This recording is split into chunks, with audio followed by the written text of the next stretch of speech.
Welcome to the Miami Jewish Film Festival, the world's largest festival of its kind. We want to thank all of our members, sponsors, community partners, all of you film lovers, and especially our presenting sponsors, the Center for the Advancement of Jewish Education and the Greater Miami Jewish Federation for their continued support throughout all these years. My name is Nikki Freeman, and I am the Director of Education at the Holocaust Memorial Miami Beach. And I'm excited to be moderating a virtual conversation with Director Marcia Rock and our subject, Karen Frenkel, from the movie Family Treasures Lost and Found, which is premiering at this year's festival. Thank you all for joining us today. Thank you for having us. Of course, I'm so excited to talk to you about this film. It's a really, really lovely film. I think it's so well done. And I would just like to start off by asking the two of you, I'd like to hear a little bit about yourselves. How did you get into filmmaking? How did you two meet? And how did this project come about? Marcia, you want to start or shall I? No, you start. Okay. So I started out as a print journalist, but I saw very quickly in covering technology in the 80s that I would have to be flexible in my ability to write for other media than print. So as I began to cover the technology for recording multimedia, I thought in terms of making documentaries myself that could be put on old technology like CD-ROMs. So, and then I wrote a piece that I felt was of great interest to the public, not just to computer scientists for whom I was writing, and that had to do with women in computing. So I wrote a feature on that, and then I proposed that it be made into a documentary. So that's how I made the transition, but I never really stayed there. I went back and forth between the media.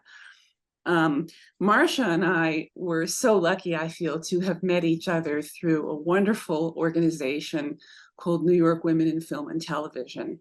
And we worked together on the documentary subcommittee, arranging for panels and screenings and discussions of women filmmakers' work.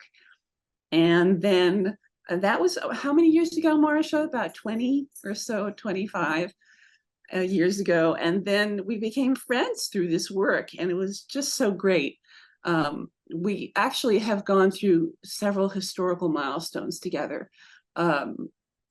I was doing oral history interviews for the Columbia University Oral History Project on 9/11, and Marcia happened to be teaching out in the field that day downtown. So I was asked to come up with people in media to interview, and so I interviewed Marcia. And then we went to the Women's March shortly after the 2016 election, and we experienced that together.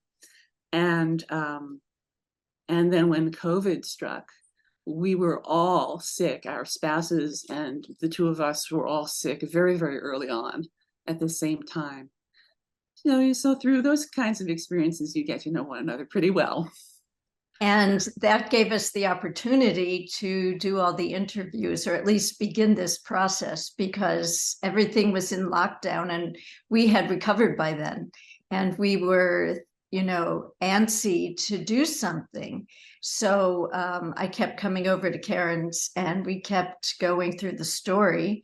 And when I saw her treasure trove of photographs, the concept really clicked. But this project really started when Karen was working on a creative nonfiction, and she'd send me chapters, and I just kept saying, "When's the next chapter coming?"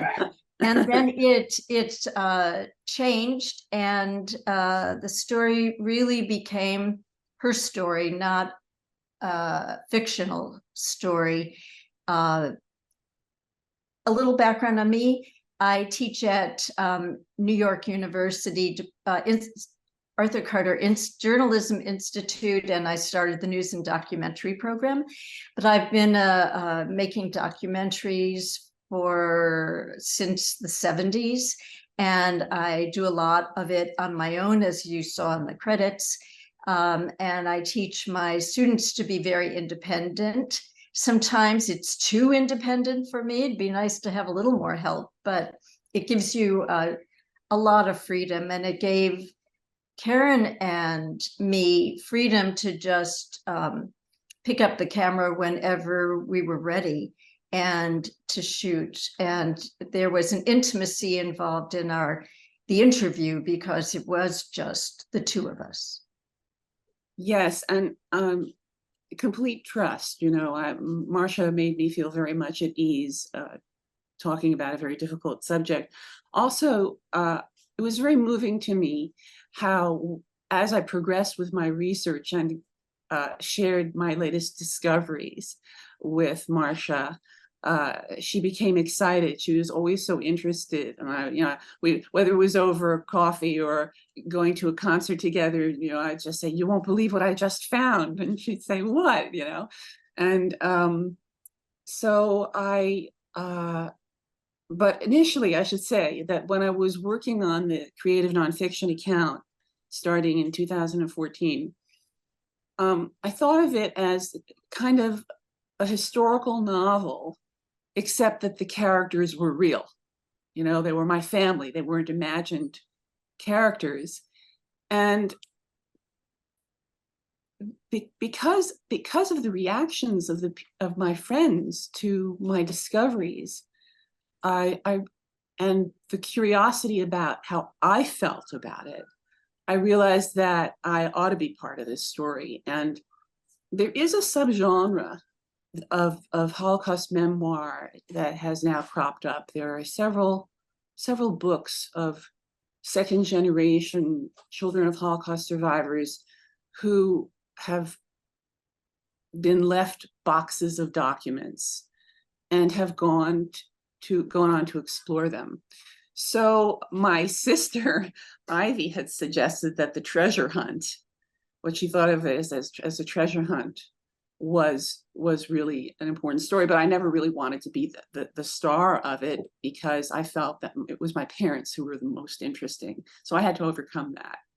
And also as a journalist, from my training as a journalist was to be very much in the background.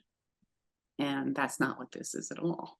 One of the hardest things for us was to create more spontaneous moments for Karen, like in her closet and in the kitchen. But they were a lot of fun to open up the story and reveal more of her personality. Yeah, to show people who I was, who people would say, who is Karen, But one of the things I love about this film is that is a second gen person taking us through the story. It is a treasure hunt. And I had always been reluctant to learn deep details of the Holocaust. I think as a child, I saw Anne Frank, and the nightmares were extremely intense. And I thought, wow, I am learning so much, but Karen is such a good introduction to all the difficult issues through her research. There's always safe ground to look at the photographs. And her parents are so inspiring that they help us manage the horror. If you look really closely at the images and what we're seeing. So there was a safety in Karen's guidance that I found really helpful, and I hope the audience did as well. Absolutely. So let's talk about that treasure hunt, right? So I have a background as a historian. So I have spent a lot of time in archives doing archival research. And I always used to compare it to like detective work. And you guys say treasure hunt, but detective work, right? So we see you go into the archive and, piecing together information. And so I guess I would just like to know, how do you think your past work and experience as a technology and science journalist really help prepare you to try to uncover your family's story? As a technology journalist, I was working with email very, very early on because I worked for an association, the Association for Computing Machinery. I was their features writer for the membership magazine. And we were communicating with our authors through email through a very kludgy student-written program in the mid-'80s, before the public was really aware of it, of that way of communicating. And then in 1995, my last year there, my boss came running in and saying, have you been online? Have you seen the web? And I wasn't sure what he meant. And he said, here, let's go to NASA. So we went to this beautiful site where you could look at their images of planets and the cosmos. And from there, I explored and fearlessly, because I was part of that whole world, and I feel that the investigative work that I did here is the kind of investigative work that any journalist would do. But I wanted to share that with lay people and show them that they could do it too. It is a kind of associative thinking. You search for something, you Google something, and you get a little bit of information. In journalism, you talk to someone, they're your source, and they may lead you to another source, a colleague, or they may say something that suddenly you realize is a direction you hadn't thought of going in. And this kind of associative work is very similar, whether it's interviewing people or trying to follow one lead after another online. It's very interesting. So a question for Marcia. So while Karen's father, we learn in the documentary, he didn't openly talk about his wartime experiences, we're fortunate enough to have the oral history from Karen's mother. And so we can hear her experiences in her own voice. And I guess I just would like you to talk about your stylistic and your creative decisions to interweave Karen's mother's interview throughout the film. How did you decide which moments to use her voice versus not? The editing process is just fascinating, and it's extremely creative. And I didn't warm up to Karen's mother immediately. She wasn't as strong a part of the story in the early edits as she is now.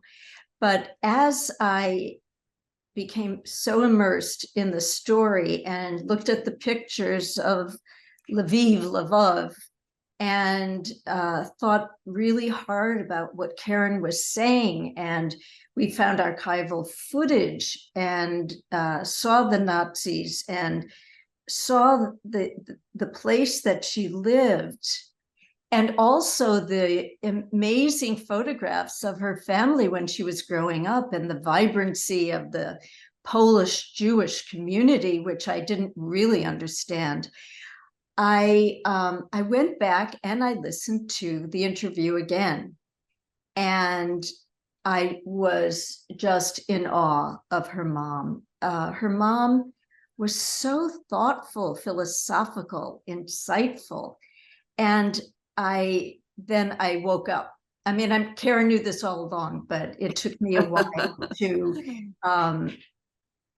understand the power and how it should be a duet. They should tell the story together. How amazing is it that we have Karen's mother describing her own story? Karen has to carry her father's story, but her mother can tell her own. And then it was fun because obviously her mom told her certain stories over and over again, so Karen could finish the sentence that her mom started. And I wanted that playfulness to happen to show the closeness and the connection of the two of them, but still, like with Bruno and the terrifying moment she went to Gestapo headquarters to get a stamp and to see those eyes, and then to later refer to wanting to kill him in the ghetto because he shot the boyfriend of her friend, just pulled, like in Spielberg's movie, just pulled out a gun and shot people randomly for no reason. And that anger, I just so respected her mom, and that's how it grew and developed. That's I fascinating. I should just add that my mother was reluctant to do the interview. And so I urged her, and it was very hard for her to go back in time. My mother, as fascinating as she appears to people who do not know her, was such a lively, charismatic woman with a great deal of joy of life. And to my sisters, I have two sisters, as well, you know, you've seen in the film, to us, she was not really herself. She was stressed, you know, going back in time. But I'm very grateful that she did agree to do it. You know, I urged her to do it. And also, there's some things that she left out, not on purpose, from the Yale Fortunoff Video Archive, but there's some things that we knew that she told us, some details that we also interwove into this story. So interesting. What sort of difficulties, if any, did you two face while trying to make this film, whether it be emotional or, you know, larger, big picture difficulties? Did you face any? Many. Our advisory committee brought to our attention the pornography of violence, because when we had images of the Lvov pogrom, there were naked women, there were women who had obviously just been raped, crying on the street. And as an editor, you know, you go for what will read to show the intense violence of that moment. But our advisors said, you know, you don't have the permission from her to show such a vulnerable moment. And there should be some respect to her and her family, that she's not used just for the violence and the nudity. So that woke me up. And I think we made an interesting compromise where we show women on the ground, but they're not naked, and you can't see their face. It's something you really have to think about. But we did show the Nazis gunning down Jews. We did show that, although it's sort of mist of the gunfire. It's a really, really difficult call, very difficult. And it was also very relevant, the violence against women, you know, because that was the threat that my grandparents, or that my grandfather expressed to my mother, that she was unsafe as a young female. And so we felt at first that that point would have greater impact if it was visually reinforced by showing the violence. And as Marcia said, we had to pull back on that. The other challenge was that this is a story told in the past. So I've never worked on such a heavy archival piece before, and how to make the images alive and grow. And we were lucky enough to have the help of a talented graphic designer who did the maps and some other things, and to try to create an emotional sense of that journey, as well as give out the information. I think you did a really good job. I really loved watching this film, and it's obviously such an important story to tell. And I guess this is my final question for the two of you. You know, with anti-Semitism on the rise, you know, I would just like to hear your final thoughts, anything you'd like us to share. So what would you like to leave us, the audience, with? What would you like us to I, take away from this film? I would just like to say something before that, if you don't Mhm. mind. Of course. For me, one of the greatest difficulties in making this film was the interweaving of the quest story, the detective or quest story, with the emotional pull of the Holocaust stories. We had to be very careful not to make our viewers feel interrupted by one or the other. And this has been a problem with the written work, the memoir that I've been working on as well. And in terms of the amount of information that was available to me, the greatest challenge, and this is true as a writer, but also emotionally as a daughter, was that my father didn't want us to know about his past. And I felt very conflicted for the first several years of the research. And in the writing and the filmmaking, I felt like I was defying his privacy, even posthumously, in order to understand him better. And I wanted to do my best to honor all of my relatives. And the question was to do that in such a way that I could be at peace with whether I had done something my father would have felt was appropriate. And the same with my mother, although I knew my mother wanted me to tell the story. She actually said, maybe someday you'll do something with this. As far as the larger picture and anti-Semitism,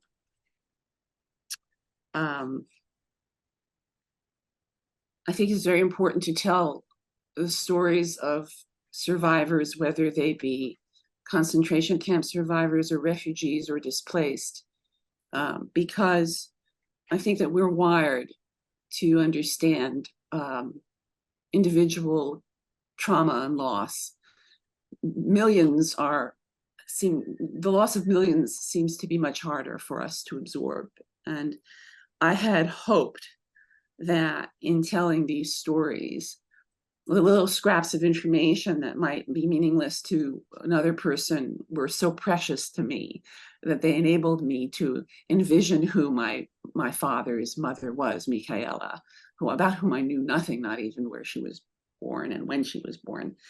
And I had hoped that people would understand the horror and the impact of war when it was revealed about individuals, and to generate empathy for all of the displaced and victims of war and those traumatized by war. And that's why I think it was so important for us to collaborate on this project. And that's relevant to today because we started with very deep discussions about refugees. And then, of course, what's going on now, we have the violence against Jews and the Gazan refugees, and it's so complex. It's just so complex. But having worked on this, I understand anti-Semitism much better than I ever did, and am much more alert to it. And we really showed a lost world, the lost world of assimilated urban Jews. The stories of those from the shtetl are better known. And the archive that we begin with in the film reflects another dimension of the loss. So I still hope, even though what's going on in the world today is so upsetting and painful, that people will relate the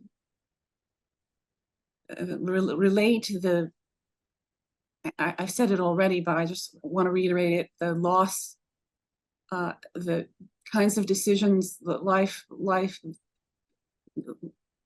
threatening to, people's lives. The specificity is what I hope people will hear and will maybe prevent further horror. Well, thank you two so much. It really was a powerful film and so relevant to today. So thank you, Marcia. Thank you, Karen, for joining us. And once again, I'm just going to conclude by thanking all of our members, our sponsors, community partners, volunteers, and all of you film lovers for participating in the Miami Jewish Film Festival. And thank you so much. Thank you.